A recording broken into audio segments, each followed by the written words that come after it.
नमस्कार दोस्तों, दिव्य संस्कार के प्यारे दर्शकों, मैं दीपा डाबी आपका हार्दिक स्वागत करती हूँ। आज मैं आपसे बातें करने जा रही हूँ आत्मिक शक्ति और अपने अंदर के प्रकाश को जगाने के बारे में। दोस्तों, आत्मिक शक्ति कोई जादू नहीं बल्कि हमारी अंतर्दृष्टि और ईश्वरीय ऊर्जा है। यह वह प्रकाश है जो हमारे मन और हृदय को रोशन करता है और हमें तनाव और उलझनों से भी बचाता है, हमें स्थिर बनाता है। दोस्तों, तेज जीवन यात्रा में हम अक्सर अपने अंदर खो जाते हैं। सोशल मीडिया, प्रतियोगिता और घर परिवार की जिम्मेदारियां हमारी ऊर्जा को खोखला कर देती है। आत्मिक शक्ति हमें पुनः उन दिव्य स्रोतों से जोड़ती है जिससे हम सशक्त बनते हैं। पहला कदम है दोस्तों प्रभात स्मरण। जागते ही दिल को शांति से भरें और मन में कृतज्ञता, करुणा और संतोष के भाव जागृत करें। गहरी सांस ले और मन ही मन कहे, मैं दिव्यता से जुड़ी हूँ, मैं शांत हूँ। दूसरा कदम है दैनिक ध्यान और श्वास प्राणायाम।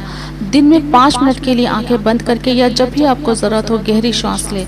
हर एक एक्सेल के साथ तनाव छोड़ें और इनहेल के साथ दिव्य ऊर्जा को स्वीकार करें। यानी कि आप ये कर सकते हैं कि श्री राम बोले सांस को लेते समय और छोड़ते समय ये महसूस करें कि आपने सारे तनाव को छोड़ दिया है। तीसरा कदम है अपने कार्यों को गुरु स्मृति में समर्पित करना, क्योंकि गुरु बिना ज्ञान कहाँ। जो भी काम करे उसे ईश्वर या अपनी उच्चतर आत्मा को समर्पित समझ करके करें। इससे आपके शब्दों और कर्मों में दिव्यता का स्पर्श आ जाता है। जब भी किसी से संवाद करें उनके लिए छोटा आशीर्वाद दें, भगवान आपकी रक्षा करे या आपका मन सदैव प्रसन्न करे। और आप ये भी कह सकते हैं आपको बुद्धि प्रदान करे ईश्वर, क्योंकि बुद्धि है तो सभी काम सही होते हैं। और इससे भी बड़ी आशीर्वाद हो वो ये हो सकता है कि सदाचारी बने, सतमार्ग पे चले और सदैव आपका कल्याण हो।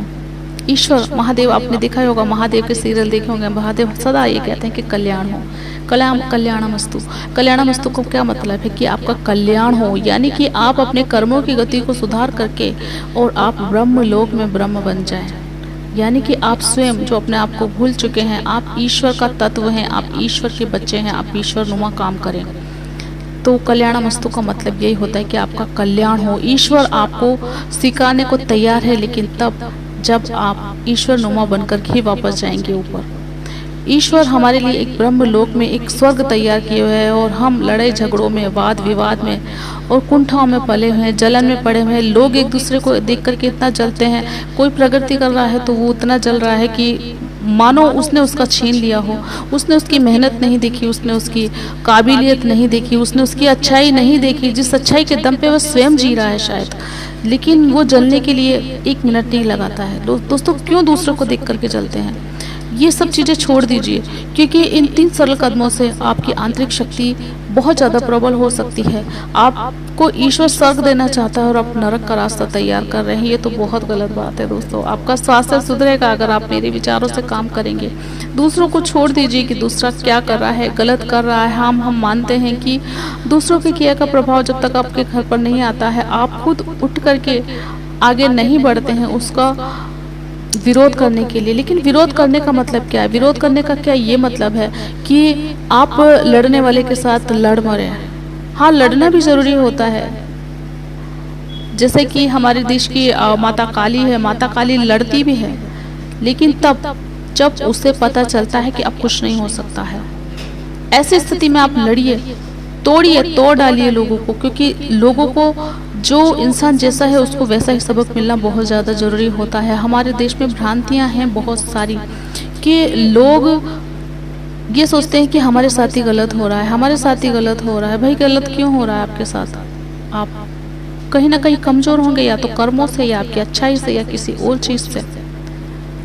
आपको पता है कि यहाँ जाने से आपका अहित हो सकता है और आप वहीं जा रहे हैं तो आपका अहित तो होगा, और अगर हो गया है तो आप कष्ट पाने लगते हैं कि हमारे साथ ऐसा क्यों हुआ। आपको पता है कि जो काम करने से आपके जीवन में परेशानियां आने लगती है, वही परेशानियों वाले काम आप कर रहे हैं, तो आपके जीवन में तो अंधकार आएगा ही ना। आपने जीवन में वो प्रयास नहीं किए हैं जो प्रयास आपको करने चाहिए, और फिर आप फल की अपेक्षा करते हैं कि वो फल आपको मिलना चाहिए। दोस्तों, मेहनत करने से मत डरिए। मेहनत करना आपके जीवन को सुधारता है। आपके जीवन के सपने ही आपको आगे बढ़ाते हैं। सपना देखना भी मत छोड़िए, क्योंकि सपने आपके अपने हैं। आपका सपना कोई पड़ोसी आकर के पूरा नहीं कर सकता। आपका सपना आप ही को पूरा करना पड़ेगा। यहाँ तक कि आपके घर परिवार के लोग भी आपको आपके सपने पूरा करने में हेल्प नहीं करेंगे, क्योंकि वो सपना आपका है।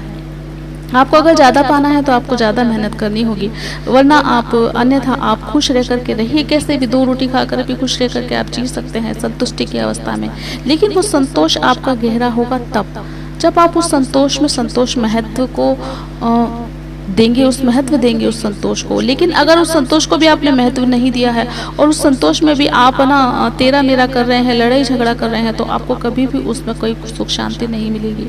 आपके जीवन में जो भी स्पिरिचुअल जर्नी है उसको आप कनेक्ट कीजिए, अपने ओरा को क्लीन रखिए, क्योंकि आपका ओरा जितना क्लीन होगा उतने ही ईश्वर आपसे कनेक्ट रहेंगे और आपको ना तो कोई गलत काम करने देंगे, ना आपके साथ गलत होगा।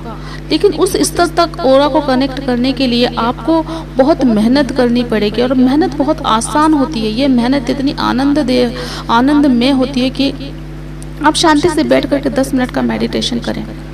और इसमें क्या मेहनत है? बैठ गए, शांति से ईश्वर को याद किया, नाम जप किया, उनका नाम लिया, उनके नाम में ही रम गए बस।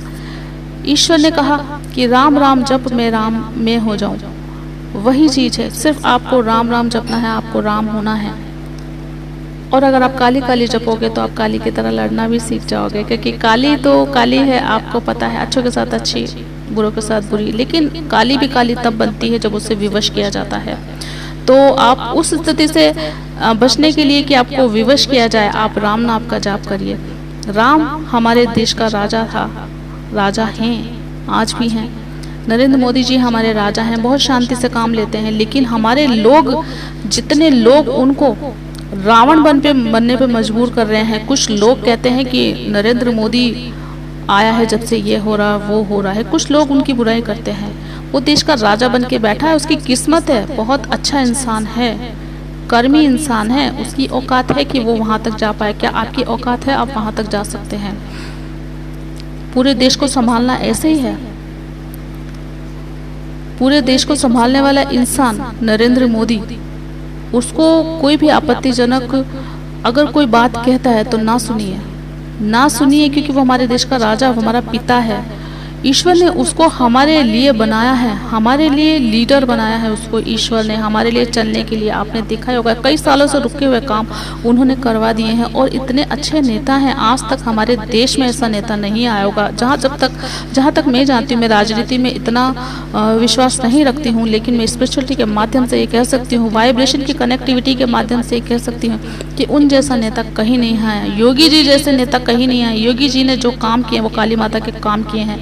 काली जी जिस तरीके से नर संहार करती हैं, उसी तरीके से बुराई का नर संहार किया है योगी जी ने।